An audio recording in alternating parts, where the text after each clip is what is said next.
I totally understood it in the first year. I was compliant with everything. I locked down, I isolated, I was away from people for 7 months. I bought into it. I was angry at people that weren't wearing masks, and protesting about it in Orange County, he said. Yet, a month later I was protesting for BLM in the streets with a mask on.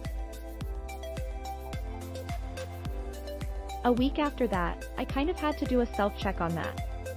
I knew there was a little bit of hypocrisy going on there. I had a really good friend that died from it early on. I was fearful, and I did everything I could to help stop the spread, but also I kept my eyes open, and at my age, I think one of the most important things that I've been able to do is understand that I'm not right all the time, and I have to check myself and see where the hypocrisy lay. So I started having more questions. Inmates suddenly being released from prison during the pandemic also prompted Robbins, leader of the Actors Gang Theater Company, to further question the illogical narrative propagated by the COVID enterprise. It provided us an opportunity to hire more returning citizens, the ones that had done their time and were being paroled, which was another bizarre thing. You had guys that were in jail for 30 years that got out right during COVID, and went right back into isolation, he said. Isn't that insane? Robbins railed against discriminatory COVID measures that only permitted the vaccinated entry we were capable of opening the theater last September, but there were still all of these restrictions. I had a problem with this idea of having a litmus test at the door for entry. I understood the health concerns, but I also understand that theater is a forum and it has to be open to everybody. If you start specifying reasons why people can't be in a theater, I don't think it's a theater anymore.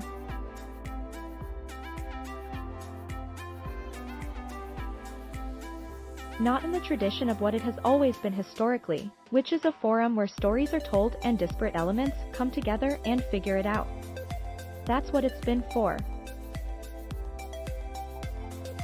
People figure out their relationship with the gods, with society, with each other.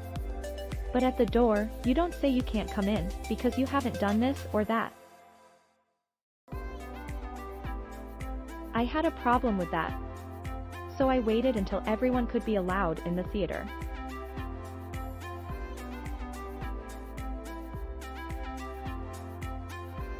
We opened up with a show called Can't Pay Don't Pay in April last year. But the most challenging thing has been dealing with the actors themselves, because there is this skittishness and fear, and it's still in people. Unlike England, I was lucky enough to spend a lot of time last year in London, and they got back a lot sooner than we did. There was an attitude there, it's that hey, keep calm and carry on thing. You know, we got bombed last night, but we're getting up today. When they reopened their theaters, they reopened them for everybody. They never excluded anybody. And when they got back to it, their West End was thriving, and continues to thrive today.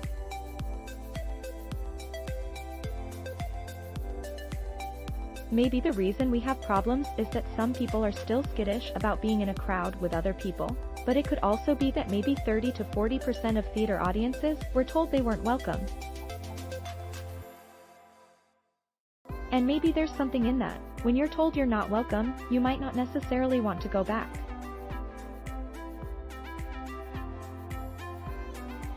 It's clear the pandemic is being exploited to marginalize the unvaccinated, bar people from human interaction and permit only a correct opinions, to destroy human creativity, particularly when COVID vaccines do nothing to prevent the transmission of COVID, Robbins argued.